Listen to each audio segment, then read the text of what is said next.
السلام عليكم ورحمة الله.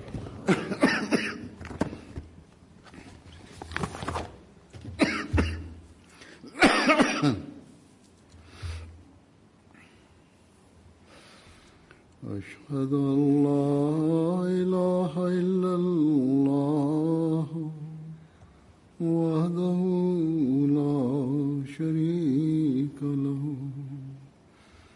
وأشهد أن محمدا عبده ورسوله أما بعد فأعوذ بالله من الشيطان الرجيم بسم الله الرحمن الرحيم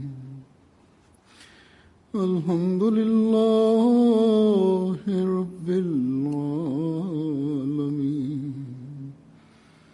الرحمن الرحيم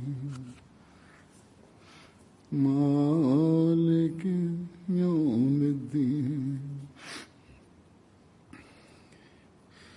إياك نعبد وإياك نستعين اهدنا الصراط المستقيم صراط الذين أنعمت عليهم غير المغضوب عليهم ولا الضالين.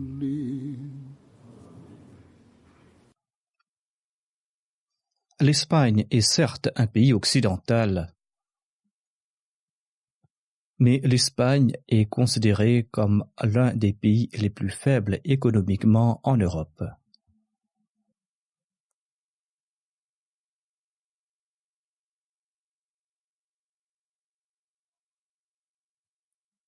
D'après ce que l'on dit, les opportunités pour l'emploi, le niveau de salaire et le niveau de vie sont bien inférieurs que dans d'autres pays européens, à l'instar de la France, de l'Allemagne, des Pays-Bas ou du Royaume-Uni.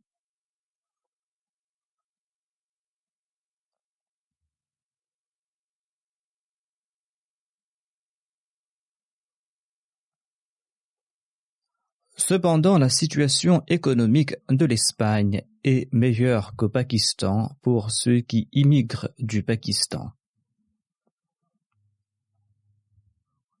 C'est pour cette raison que nombre de Pakistanais s'établissent ici pour leur business ou pour trouver un emploi.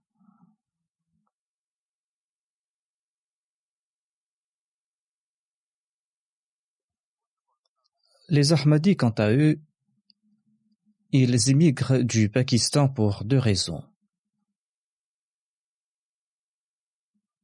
La plus grande raison concerne les restrictions sur la pratique religieuse et le manque de liberté dont ils sont victimes là-bas au Pakistan. Ensuite, les Ahmadis du Pakistan viennent s'établir ici afin de jouir d'une meilleure situation économique. La majorité des demandeurs d'asile ou la majorité de ceux qui demandent le droit de séjour permanent présente comme raison le fait que les Ahmadis ne peuvent pas se proclamer musulmans librement au Pakistan, qu'ils ne peuvent pas rendre culte à Dieu ou respecter leurs traditions religieuses en toute liberté au Pakistan, et ce, en accord à leur foi. C'est-à-dire qu'ils ne peuvent pas se proclamer musulmans ou rendre culte à Dieu ou respecter leurs traditions religieuses en toute liberté au Pakistan. Certains présentent la réalité telle qu'elle lorsqu'ils font leur demande d'asile. D'autres, par contre, racontent des histoires. Cela est moins courant en Espagne qu'ailleurs en Europe. Alors qu'en réalité, pareilles exagérations ne sont point nécessaires.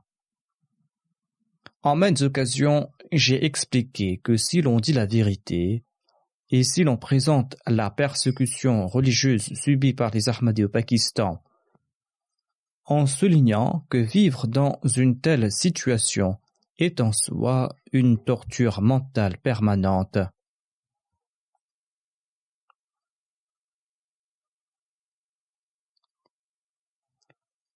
Si l'on explique que vivre dans une telle condition est en soi une torture mentale permanente, eh bien, les autorités ou les juges sont généralement compréhensifs. Ils sont enclins à apporter leur soutien et à faire montre de compassion. Ainsi, il ne faut pas se laisser influencer par autrui, ou il ne faut pas se laisser influencer par ses avocats, et recourir à des exagérations lorsqu'on présente son dossier. De même, la déclaration doit être la même du début jusqu'à la fin. Il ne faut pas changer la déclaration, car cela suscitera le doute dans l'esprit des autorités qui suspecteront le mensonge. Un Ahmadi doit de toute manière éviter le mensonge. Aux yeux d'Allah, le mensonge équivaut au polythéisme.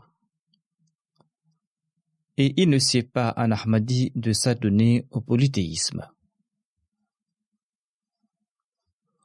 D'une part, il affirme être un plus grand muwahhid, un plus grand monothéiste que les autres. Il annonce être un esclave du saint prophète Mohammed Mustafa sallallahu alayhi wa sallam. Il annonce être un disciple de l'imam de l'époque, le Messie promis et le Mahdi promis. Il fait toutes ces déclarations tandis qu'il commet ce péché capital qu'est le mensonge, alors qu'il lui incombait d'éviter en premier ce péché.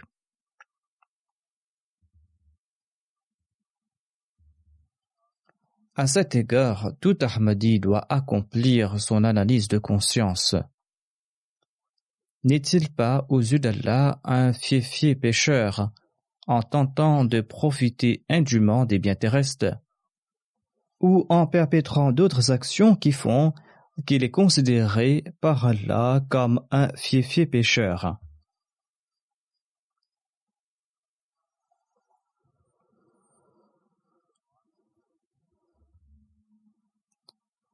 Ayant quitté son pays afin de préserver sa foi et afin de pratiquer sa foi, l'on doit accorder priorité au respect des commandements divins.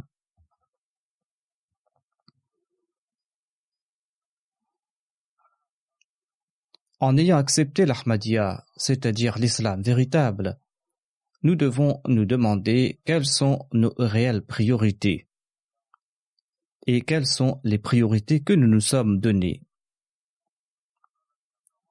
Si ces priorités s'opposent au commandement divin,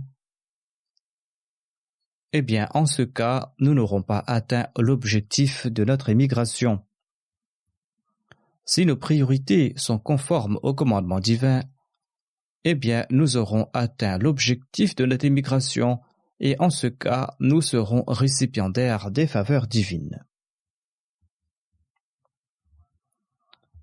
Si notre fondation repose sur le mensonge, et si l'acquisition des biens terrestres est notre objectif, eh bien, en ce cas, nous ne mériterons pas les faveurs divines.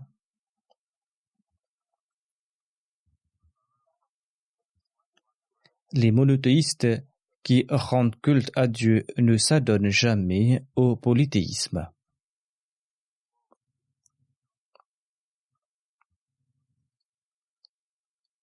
Ceux ayant compris le but de leur naissance se donnent pour objectif l'acquisition du plaisir divin.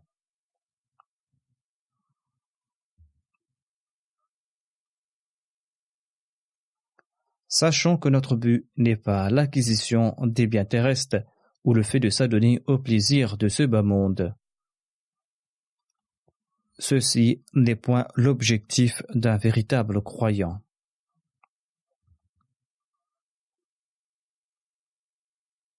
Si pour le plaisir de Dieu, nous tentons d'atteindre l'objectif qu'il nous a fixé, eh bien, en ce cas, nous allons remporter le succès véritable.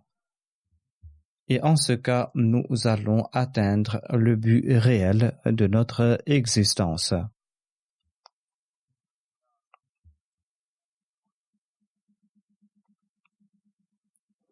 nous recevrons de toute manière les biens et les faveurs d'ici-bas, car Allah ne prive pas de bienfaits terrestres et célestes ceux qui tentent de mériter son plaisir. Allah ne prive pas de faveurs matérielles ceux qui tentent de lui plaire. Au contraire, il nous a enseigné une prière à ce propos, c'est-à-dire demandez-moi les bienfaits d'ici-bas et de l'au-delà. Cette prière se dit ainsi: Rabbana atina fid dunya hasanatan wa fil akhirati hasanatan wa qina adhaban nar. Le Messie premier l'Islam explique à ce sujet: l'homme a besoin de deux choses pour le bien-être de son âme.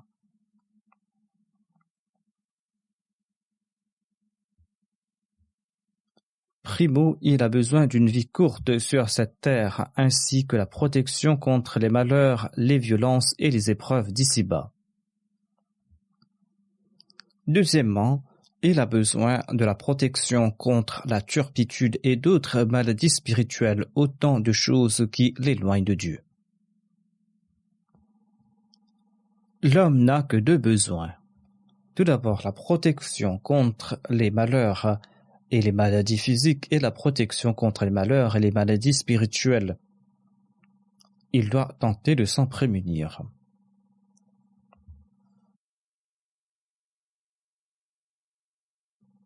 Le Messie promis l'Islam ajoute: ainsi la hasana de ce bas monde signifie être à l'abri de tout malheur physique et spirituel et d'une vie pécheresse et de l'humiliation. Le Messie promis l'Islam nous explique la formule Rabbana de cette prière enseignée par Dieu: Rabbana atina fid dunya hasanatan. Le Messie promis l'Islam déclare: la formule Rabbana, ô notre Seigneur, est une indication subtile de la repentance. Lorsqu'on annonce Rabbana, cela signifie que l'on veut se tourner vers Dieu. Le terme Rabbana signifie que l'on doit répudier tout faux Dieu que l'on s'est fabriqué et l'on doit se consacrer à l'unique Rabb. Et la formule Rabbana, notre Seigneur, ne peut sortir du cœur de l'homme que s'il est plongé dans une profonde affliction. Lorsqu'on énonce la formule Rabbana, eh bien, cela doit sortir du cœur lorsqu'on est plongé dans une profonde affliction. D'aucuns font cette prière du bout des lèvres, leur cœur n'y est pas.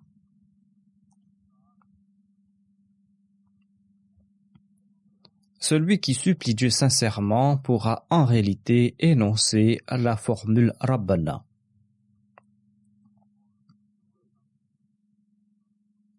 Et selon le Messie promis l'Islam, une affliction et une contrition sincère sont ici nécessaires pour que l'on énonce cette formule Rabbana. Le Messie promis l'Islam ajoute: l'homme fabrique de toutes pièces de nombreux Rabbs, de nombreux seigneurs.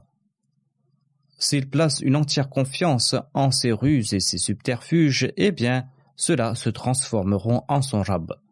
S'il fait étalage de son érudition ou de sa force, ceux-là seront ses Rabbs. Si sa beauté ou ses richesses le rendent orgueilleux, ceux-là seront ses Rabbs. Il existe donc 1001 artifices qui ne l'abandonnent point. Et tant qu'il ne s'en détourne pas, et tant qu'il ne courbe pas l'échine devant Dieu l'unique et le véritable Rabb, et tant qu'il n'énonce pas la formule Rabbana, le cœur empli de détresse et la voix tremblante d'émotion, eh bien, il ne reconnaîtra pas le véritable Rabb. Comme je l'ai dit, beaucoup récitent la prière Rabbana. Or, l'on énoncera dans toute sa plénitude cette prière lorsque le cœur et la voix seront emplis d'émoi. L'on doit comprendre que l'on est en train d'implorer un Dieu unique, un Dieu qui est sans partenaire. En respectant cette exigence, l'on aura compris qui est le Rabb véritable, et on va l'implorer lui seul.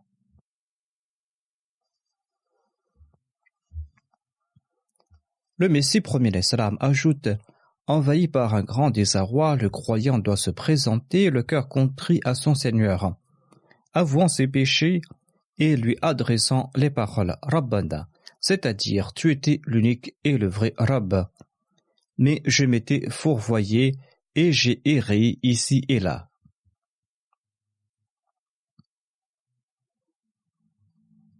J'ai à présent abandonné tous ces dieux fallacieux et en toute sincérité je proclame ta Raboubiya et je me présente à ton seuil.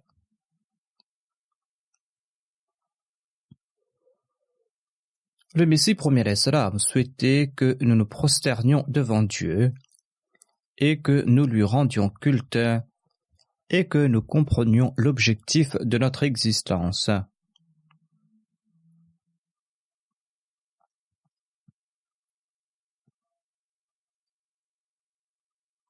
Quand nous respecterons toutes les exigences de l'adoration divine, nous serons récipiendaires des bienfaits d'ici-bas et des bienfaits de l'au-delà.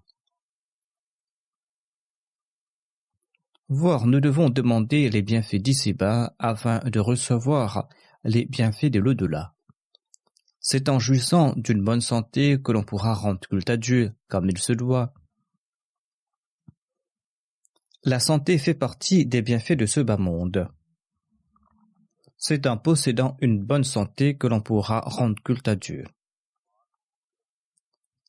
C'est en possédant des biens que l'on pourra dépenser dans la voie d'Allah. C'est ainsi que l'on pourra respecter tous ses devoirs envers autrui.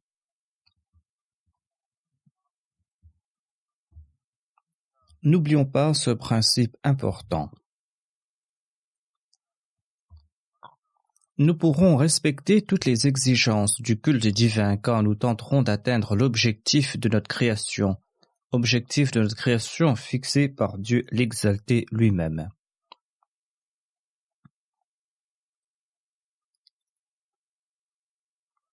Dieu déclare à ce propos que وَمَا خَلَقْتُ الْجِنَّ وَالْإِنسَ إِلَّا لِيَعْبُدُونَ. C'est-à-dire, j'ai créé les djinns et les hommes pour qu'ils m'adorent. Ainsi, chaque commandement divin, l'un après l'autre, vise à susciter le souvenir d'Allah.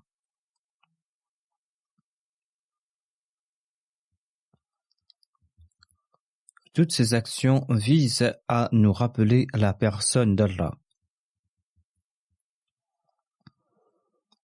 Nos efforts en vue d'acquérir les biens terrestres ne doivent pas nous détourner du souvenir de Dieu. Nous ne devons pas non plus avoir pour seul objectif l'assouvissement de nos désirs terrestres.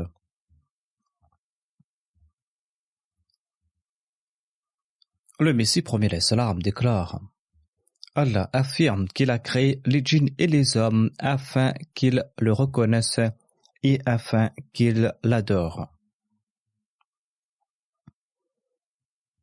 À la lumière de ce verset, l'objectif principal de la vie de l'homme est l'adoration d'Allah et l'acquisition de la connaissance divine et le fait de se consacrer à Dieu corps et âme. L'homme n'est pas à même de se fixer l'objectif de sa vie.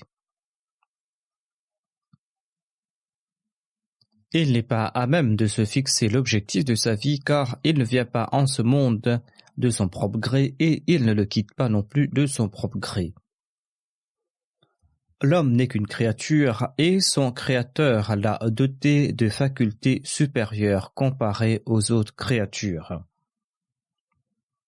C'est-à-dire que l'homme est le meilleur de la création de Dieu et Dieu lui a doté de ses facultés supérieures. Et c'est ce même Dieu qui lui a fixé l'objectif de sa vie. Que l'homme comprenne ou non cet objectif. Qu'il comprenne ou non cet objectif, mais sans nul doute, l'objectif de sa vie est l'adoration d'Allah, l'acquisition du savoir divin et le fait de s'annihiler en la personne de Dieu. Lorsque nous accorderons de l'importance à ce point, nous deviendrons dès lors de véritables croyants. Et les bienfaits de ce monde deviendront des moyens pour atteindre la satisfaction de Dieu.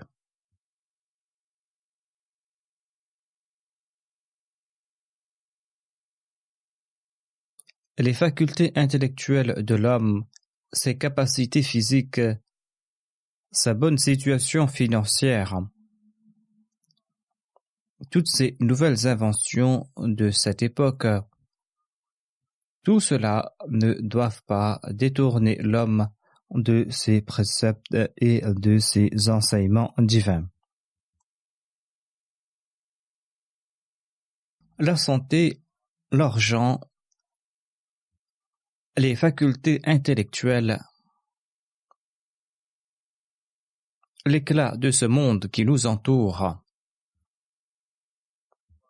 tout cela ne doit pas nous détourner de l'objectif même de notre création.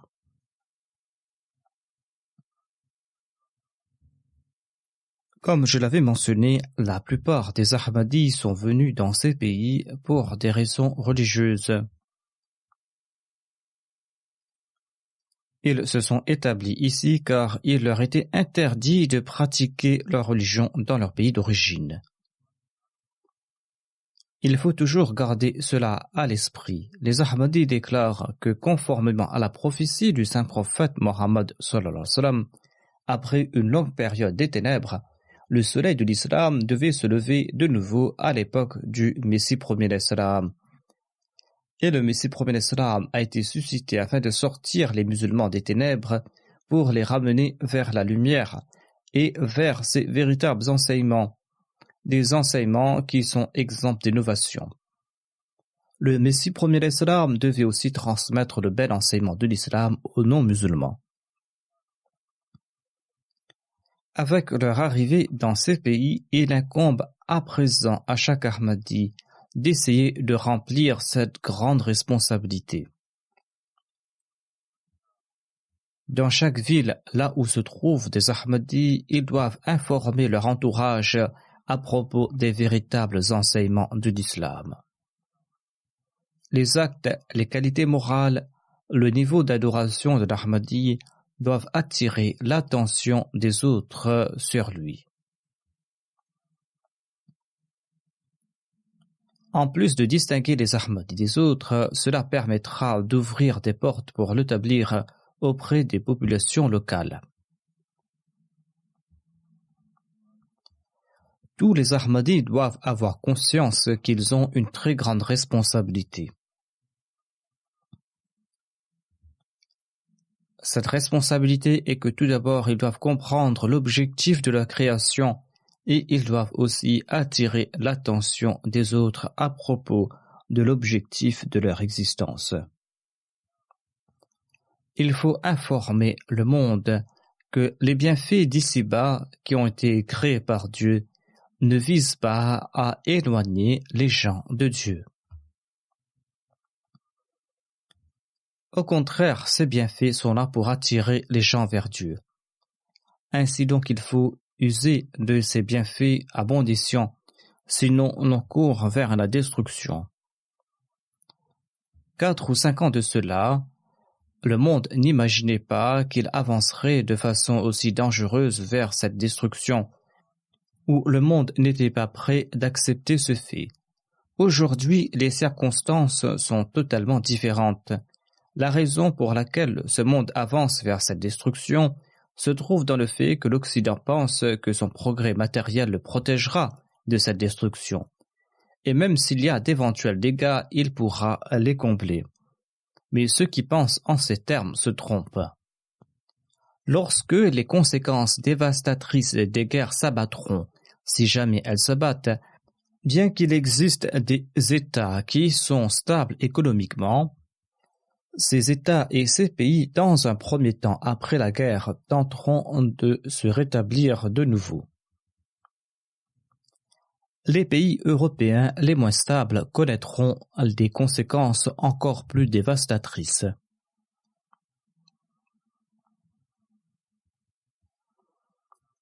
Là où résident les Ahmadis, ils doivent essayer à leur niveau d'éviter que cela n'arrive. Ils doivent, grâce aux prières, essayer d'attirer la grâce d'Allah, car c'est uniquement la grâce divine qui sauvera le monde de cette destruction. Afin de mériter la grâce divine, il est important de mettre en pratique les commandements d'Allah l'Exalté.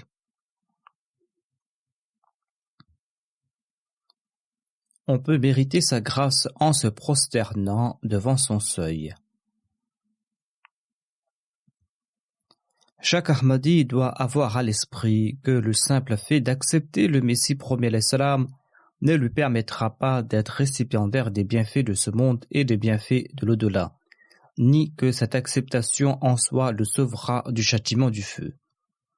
L'acceptation du Messie premier l'Islam s'accompagne de nombreuses responsabilités et de plus de responsabilités. Nous devons conformer nos vies au commandement d'Allah l'Exalté. Le Messie premier l'Islam déclare: Sachez qu'une simple allégeance verbale ne sert pas à grand-chose.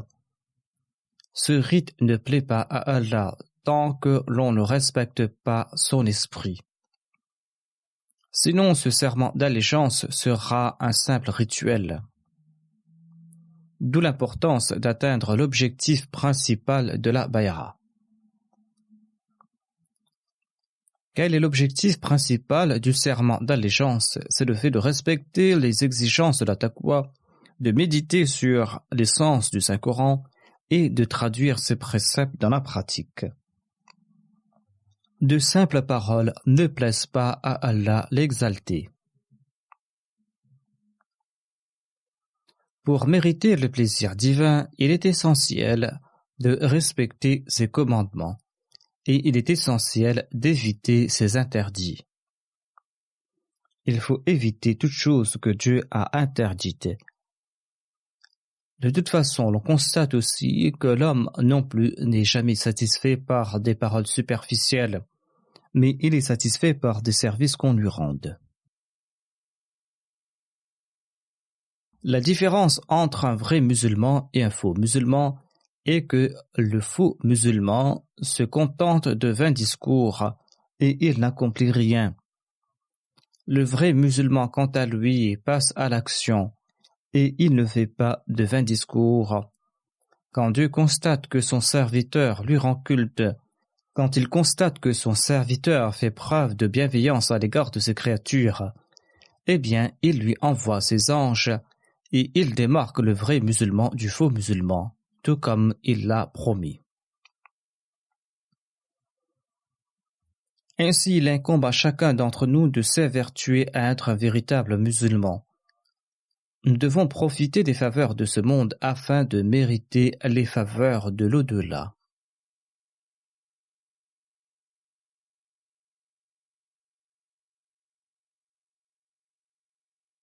Ayant été contraints de quitter nos pays en raison de notre foi, nous devons respecter les exigences de l'adoration divine et nous allons devoir respecter tous les préceptes religieux.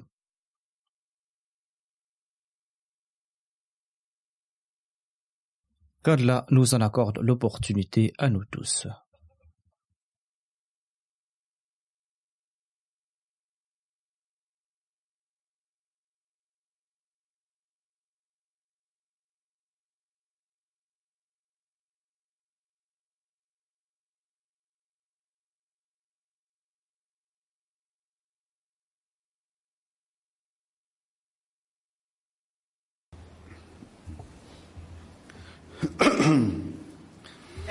Alhamdulillah, nahmaduhu wa nasta'inuhu wa nastaghfiruhu wa nu'minu bihi wa natawakkalu alayhi wa na'udhu billahi min shururi anfusina wa min sayyiati a'malina. من يهده الله فلا مضل له ومن يضلل فلا هادي له ونشهد أن لا إله إلا الله ونشهد أن محمدا عبده ورسوله. عباد الله رحمكم الله